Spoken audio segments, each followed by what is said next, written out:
Yey, uyabona yini ukuthi umgodi uyawudla manje umzila? Uyawuthatha manje umzila kaManqele umgodi. Nali izwe liphenduka. Naku sibona induna kaManqele zigijimela manje zizenza amavidiyo ngengoma kaMgodi. Zingagcini lapho. Mina iqisho nginazi inqwaba lapha abantu bakaMgodi abakaManqele abancoma umculo kaMgodi. NoManqele ade ngibona ividiyo nabo lapha ecenza noPapa G abangifonelayo bencoma ingoma kaMgodi.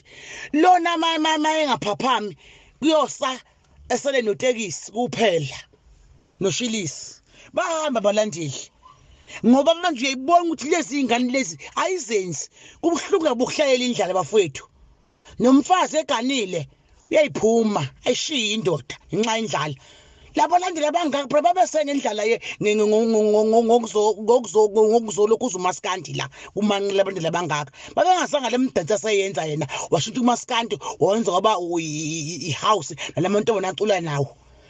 Uma singaphosisi uManqele una 2 years egcina ukhipha album yangampela egcina ukhipha into yehawu ingoma amantombazana ingoma yeyinsizwa uthe suku uManqele wakhohliseka wazongena emdanseni wazoba umshunqisi lapha kumaskandi manje uManqele mangayibhekile lento le izomlimaza labalandeli bazohamba bonke ebadonsa umgodi ngoba manje umgodi usenze into kuyona abantu abayifunayo abenze bona naye umgodi noManqele bathanda futhi bama kangaka basimela South Africa bavusa into yomgqumeni nomtshengiseni umaskandi hayi amakwaito uManqele akayijulele lento akayijulele akayeke ukutetema nje uma engalokho etetema edlala lapha elabo khipha ingoma yangampela abuyele ehawini acula umaskandi uyophapha mesele noShilisi esele notekisi umaskandi lo akekho umuntu onabalandeli